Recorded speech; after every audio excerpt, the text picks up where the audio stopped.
बस बस।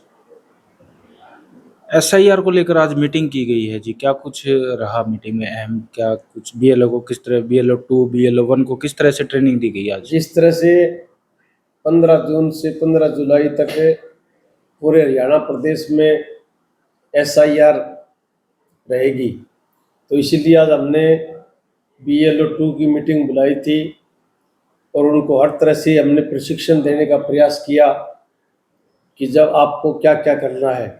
मोटे तौर पे हमने उसको ये बताया था कि आपको BLO से मिलके पहले अपने बूथ से मैपिंग के बारे में पूछना है कि कितने % मैपिंग हुई है, और जो बची हुई मैपिंग है उसकी आपको लिस्ट लेनी है। फिर उसके अंदर देखना भी वोटर की मैपिंग कैसी हो सकती है।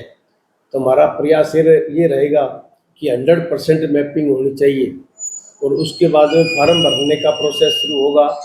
तो सभी कार्यकर्ताओं को ये अलर्ट किया गया कि आप 2-2 फोटो तैयार रखें।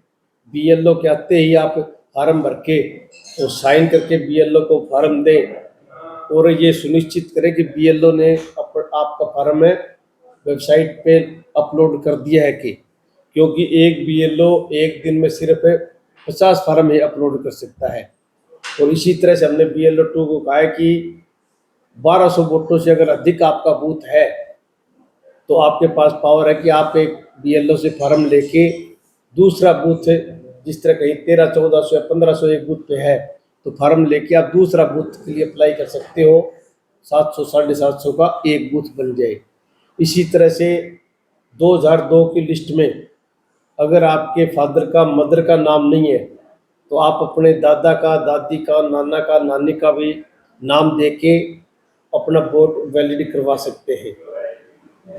और भी बहुत सी बातें जो SIR से संबंधित है, जो BLO से हमारे BLO 2 पूछ के 100% वोट वैलिड करवाने का काम करेंगे। और हमने उनको कहा कि 1 महीना पूरी तरह अपने बूथ के ऊपर आपको पहरेदारी करनी है, क्योंकि भारतीय जनता पार्टी की जिस तरह की कार्य प्रणाली रही है, चाहे आप बिहार की SIR देखें, चाहे आप पश्चिम बंगाल की SIR देखें, लाखों लाखों की संख्या में उन्होंने वोट काटने का काम किया है दुर्भावना से ग्रसित होके।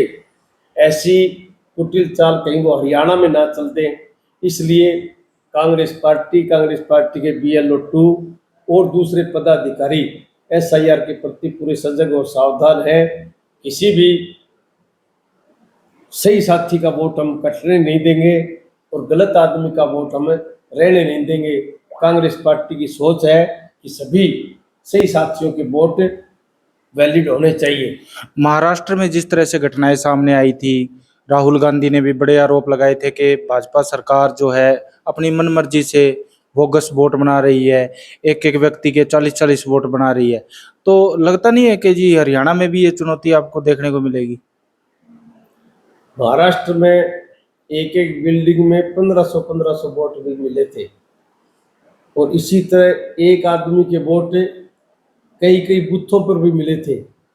इसलिए तो राहुल जी और कांग्रेस पार्टी हमेशा कहते हैं कि वोट चोरी की सरकार है। तो इन्होंने हर जगह वोट चोर करके सरकार को चुराने का काम किया है। पहले तो ये सरकार चुराते थे, अब विपक्षी दलों के MP और MLA भी चुराते हैं। ये समस्त लोकतंत्र के लिए अच्छी परंपरा नहीं है। हम एक डेमोक्रेटिक कंट्री में रहते हैं, तो डेमोक्रेसी कैसे ठीक रहे, लोकतंत्र कैसे ठीक रहे, जितनी पक्ष की और विपक्ष की ये जिम्मेवारी बनती है कि हमारा लोकतंत्र मजबूत रहना चाहिए। आज तक जितनी भी सरकारें रही हैं सत्ता पक्ष में, कभी भी उन्होंने लोकतंत्र को कमजोर करने वाली बात नहीं करी। कहीं भी उन्होंने विपक्ष के ऊपर तानाशाही प्रवृत्ति अपनाने का काम नहीं किया। लेकिन जिस तरह से आज के माहौल के अंदर विपक्ष तानाशाही का मुकाबला कर रहा है, शायद 1947 से लेके आज तक विपक्ष को ऐसी परिस्थितियों का सामना करना नहीं पड़ा।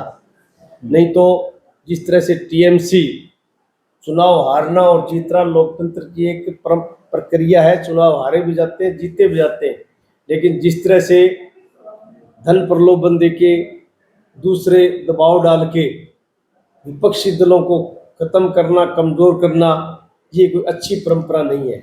फतेहाबाद में भाजपा जिला अध्यक्ष हैं प्रवीण जोड़ा जी। जी जी। हाल ही में हमारे चैनल पर दिए गए इंटरव्यू में उन्होंने कहा कि पूरे देश में विपक्ष है ही नहीं, भाजपा का कोई विपक्ष ही नहीं है, कोई भी पार्टी भाजपा के खिलाफ आज इतनी काबिल नहीं है कि जो है हमारे कटाक्ष कर सके। जो जी, अपने मुंह मियाँ मिट्ठू बनने वाली बात है, वो कुछ भी कहें, लेकिन आप उन लोगों से ये पूछना, अगर विपक्ष नहीं है तो प्रधानमंत्री लोकसभा में आके उनका आमना सामना क्यों नहीं करते। आज प्रधानमंत्री की हालत ये है कि नेता प्रतिपक्ष राहुल गांधी को वो फेस नहीं कर सकते, और राहुल गांधी उसे हमेशा चुनौती देते हैं कि आप लोकसभा में आके हमारे से आंखें में आंख डाल के बात करो, लेकिन प्रधानमंत्री ऐसी हिम्मत नहीं जुटा सकते। ये एक मजबूत लोकतंत्र, मजबूत विपक्ष है, उसी के कारण आज प्रधानमंत्री लगभग लोकसभा के 70 से एब्सेंट रहते हैं। उनका कहना है कि कल्याणकारी नीतियों के तहत किसान का भी विकास कर रही है भाजपा सरकार, हर वर्ग का विशेष ध्यान रख रही है। वो ठीक कह रहा है कि हर वर्ग का विशेष ध्यान रख रही है, किसी भी वर्ग को मारने में उन्होंने कोई कसर नहीं छोड़ी है। अब पिछले दिनों खाद के दाम बढ़ा के, कीटनाशक दवाइयों के दाम बढ़ा के, डीजल और पेट्रोल के दाम बढ़ा के जिस तरह से किसान और आम आदमी को मारने का काम किया है, इसी तरह से बड़े बड़े कारपोरेट घरानों को राजनीतिक संरक्षण देके छोटे व्यापारियों को मारने का काम किया है। इसी तरह से नौकरियों के मामले में निजीकरण की ओर इनके ध्यान देके इन्होंने युवा साथियों से रोजगार छीनने का काम किया है। जो भी वर्ग इनके सामने आता है, इन्होंने प्रत्येक वर्ग को कमजोर करने का काम किया है। ये भाजपा के लोग ठीक कहते हैं कि हमने हर वर्ग के लिए काम किया, हर वर्ग को इन्होंने मारने का काम किया। आज हालात ऐसे हैं कि कोई भी वर्ग आज भारतीय जनता पार्टी की कार्यप्रणाली से खुश नहीं है, चाहे युवा है, चाहे किसान है, चाहे महिलाएं हैं, चाहे कर्मचारी हैं, सब अपने अपने स्तर पे बहुत दुखी हैं और इंतजार कर रहे हैं कि कब लोकसभा और विधानसभा के चुनाव आए और इन सांप्रदायिक ताकतों को मुंह तोड़ जवाब दे। धन्यवाद जी।